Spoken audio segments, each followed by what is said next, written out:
दोस्तों, आप सभी ने पार्ट 1 देख लिया। अब आपका वाई क्लियर हो गया है। इस सीरीज के इस पार्ट में हम बात करने वाले हैं वाई क्लियर होने के बाद कि हमको क्या खरीदना है। नमस्कार दोस्तों, मैं उमंग श्रीवास्तव फिर से आपका स्वागत करता हूं आपके इस चैनल इन्वेस्ट विद उमंग में। और दोस्तों, इस नए साल में जैसे मैंने आपसे वादा किया था कि एक सीरीज हम चला रहे हैं कि आप कैसे एक अच्छी प्रॉपर्टी अपने लिए चूज कर सकते हैं, सही प्रॉपर्टी अपने लिए चूज कर सकते हैं। और तो जिन्होंने भी पार्ट 1 नहीं देखा, आप प्लीज जाइए पार्ट 1 देखें। पार्ट 1 में हमने बात करी कि हमको प्रॉपर्टी क्यों खरीदना है, और इस पार्ट में हम बात करने वाले हैं कि हमको कौन सी प्रॉपर्टी खरीदना है या क्या प्रॉपर्टी खरीदनी है। तो इस वीडियो में हम बात करते हैं कि प्रॉपर्टी के टाइप्स क्या होते हैं, कौन सी प्रॉपर्टी हमारी रिक्वायरमेंट को फुलफिल करती है, हमारी नीड को फुलफिल। तो दोस्तों, सबकी रिक्वायरमेंट अलग अलग होती है, सबकी नीड अलग होती है, सबके बजट अलग अलग होते हैं। तो आज हम टाइप्स ऑफ प्रॉपर्टी की बात करते हैं कि किस प्रॉपर्टी का क्या यूज है, और एक हम टेंटेटिव बजट की बात करेंगे क्योंकि मैं रायपुर से हूं, तो रायपुर की प्रॉपर्टी के रेट्स हम यहाँ पे डिस्कस करेंगे। आपकी प्रॉपर्टी के रेट यहाँ से डिफरेंट हो सकते हैं, हर सिटी के रेट अलग होते हैं। तो आइए इस वीडियो को शुरू करते हैं।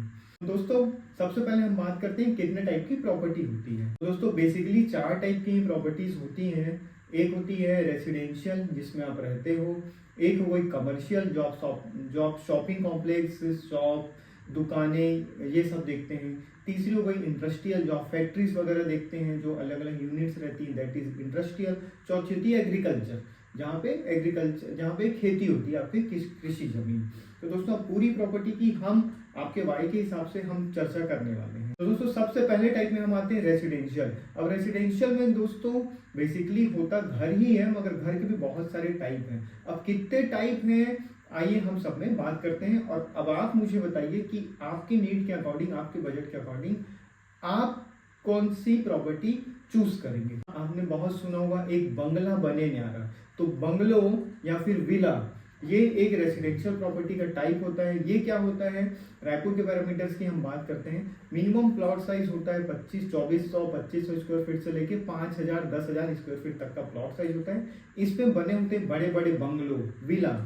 तो क्या होता है, एक बड़े से प्लॉट में बड़ा सा बंगलो, जिसमें आप शान से, सुकून से अपनी पूरी फैमिली के साथ रहते हैं। ये हो गया बंगलो।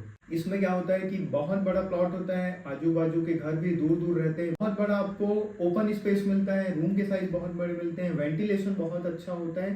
सारी चीजें जो एक सपनों के घर में होती है वो इस विला में पाई जाती है। टेंटेटिव बजट जो एक विला का होता है, अलग अलग सिटी के अकॉर्डिंग अलग अलग हो सकता है। रायपुर में हम बात करें तो 2 करोड़ से लेके फिर आप जितना बजट बढ़ा लें, ये एक टेंटेटिव विला या इंडिपेंडेंट बंगलो की प्राइस होती है। दूसरा हम आते हैं इंडिपेंडेंट हाउस। इंडिपेंडेंट हाउस क्या होते हैं दोस्तों, कोई सा भी प्लॉट है और प्लॉट में घर बना हुआ होता है। अब ये घर कैसा होता है, मान लीजिए प्लॉट है कि 1200 square feet, 1500 square feet, 2000 square feet, इसमें आपके अकॉर्डिंग घर बना हुआ होता है, या पहले से घर है, आप उस घर को परचेस करते हैं।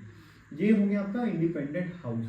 तीसरा टाइप होता है रो हाउस। रो हाउस क्या होता है, आपने देखे होंगे कि आप किसी कॉलोनी के अंदर जाते हैं तो लाइन से एक जैसे आपको घर दिखते हैं, वो होते हैं रो हाउस। रो हाउस में भी सिंगलेक्स और डुप्लेक्स 2 टाइप होते हैं। ये हम डिटेल में बात करते हैं। मैं आपको एक मोटा मोटी बता दूं, जो घर आपको ऊपर नीचे बना दिखता है, ground floor plus first floor, that is duplex. जो आपको सिर्फ नीचे नीचे बना दिखता है, जो कि सिर्फ ग्राउंड फ्लोर होता है, वो होता है सिंगलेक्स। अब रो हाउस की खासियत क्या होती है कि एक ही जैसे पूरे घर होते हैं, तो आपको आपके आसपास की जो जेंट्री वो आपके जैसे सेम लोगों की मिलती है, तो एक बहुत अच्छा इन्वायरमेंट वहाँ पे बनता है।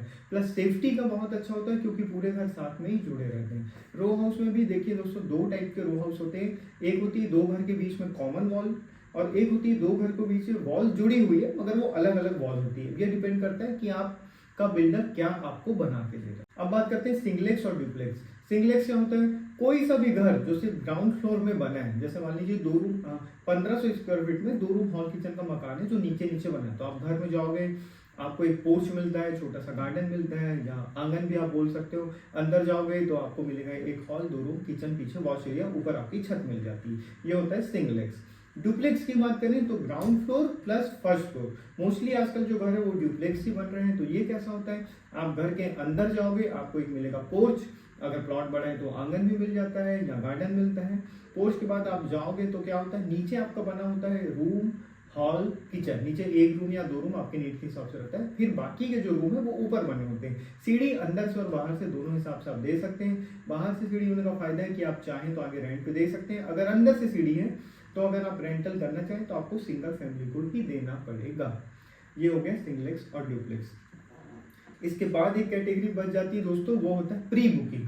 प्री बुकिंग क्या होता है कि मान लीजिए किसी डेवलपर की कोई कॉलोनी आ रही है, वो वहाँ पे घर बना रहा है, तो क्या होता है जब घर उसका कंप्लीट नहीं हुआ है ना, तभी से आप बुक कर दिए कि भैया ये घर लेआउट रेडी रहता है, मैप रेडी रहता है, तो ये आप बिल्डर को बोले भैया ये घर आप मुझे ऐसा बना के दे देना। ये होता है प्री बुकिंग। इसका फायदा क्या है कि आपको एक साथ पैसे नहीं देने पड़ते। पहले आप प्लॉट का पैसा दोगे, धीरे धीरे घर बनता जाएगा, धीरे धीरे आप घर के पैसे देते जाओगे, तो आपको एक साथ पैसे नहीं देना पड़ते। इसके पहले जितने हम रेडी घर की बात करें उसमें क्या है कि आपको पैसे एक साथ देने पड़ते हैं। दोनों का थोड़ा सा डिफरेंस है।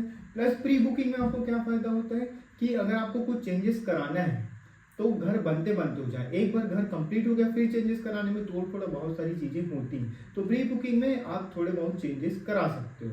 प्री बुकिंग में कौन जा सकता है? जिसके पास घर में रहने का टाइम है 1 साल, मिनिमम 1 साल तो घर बनाने में लगता ही है। तो अगर आपके पास टाइम आप उतना दे सकते हो तो प्री बुकिंग हो जाओ, नहीं तो रेडी टू मूव घर का ऑप्शन रहता ही है।